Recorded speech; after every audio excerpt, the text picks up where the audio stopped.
Hello বন্ধুরা, সবাইকে আমাদের চ্যানেলে স্বাগত জানাই। তো এই ভিডিওতে আমি রিভিউ করতে চলেছি সোনিক দ্য হেজহগ পার্ট 3 মুভিটিতে। চলুন না সময় নষ্ট না করে ভিডিওটি শুরু করা যাক।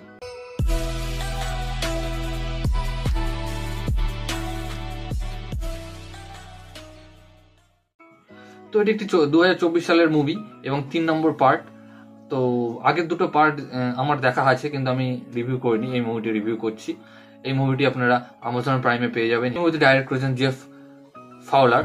এখানে আমরা জিম ক্যারিকে দেখতে পাবো, জেমস মার্সডেনকে দেখতে পাবো এবং আরো অনেক অ্যাক্টর অ্যাক্ট্রেস রয়েছে, তাদেরকে দেখতে পাবো।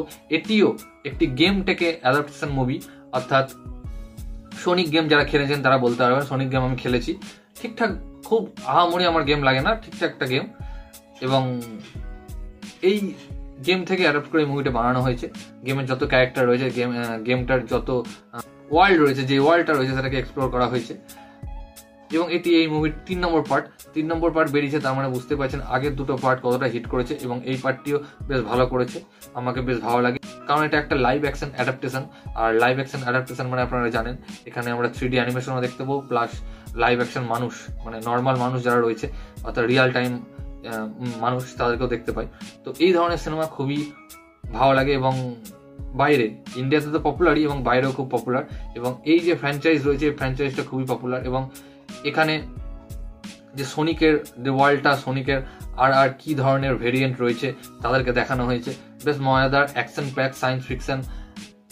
এবং যেহেতু এটি একটি ভিডিও গেমের অ্যাডাপ্টেশন, ভিডিও গেম থেকে নেওয়া হয়েছে, ঠিক আগের যে আমি একটা সিনেমা রিভিউ করেছি, অর্থাৎ এ মাইনক্রাফট মুভি, তো সেটিও একটা গেমের অ্যাডাপ্টেশন ছিল এবং এটিও গেমের অ্যাডাপ্টেশন। তো গেমের যখনই যেই মুভি গেমের অ্যাডাপ্টেশন হবে, সেই মুভি সবারই বুঝতে একটু অসুবিধা হবেই, কারণ হচ্ছে সবাই গেম খেলে না, আপনারা জানেন। কিন্তু দেখতে মজা পাবে, বুঝতে হয়তো একটু অসুবিধা হবে, কারণ দেখে মজা পাবে। কারণ এই ধরনের সিনেমা বাচ্চা বড় সবার জন্য বানানো হয় এবং এই মুভিটিও বেশ ভালো একটি মুভি। আপনারা গিয়ে দেখতে পারেন, অ্যামাজন প্রাইমে হিন্দিতে অ্যাভেলেবল রয়েছে। আমি দেখেছি, আমাকে বেশ ভালো লেগেছে। আমি এর আগের দুটো পার্টও দেখেছি। এবং যারা 3D অ্যানিমেশন মুভি দেখতে পছন্দ করেন, তো এই মুভিটি আপনাদের জন্য, অবশ্যই গিয়ে দেখুন।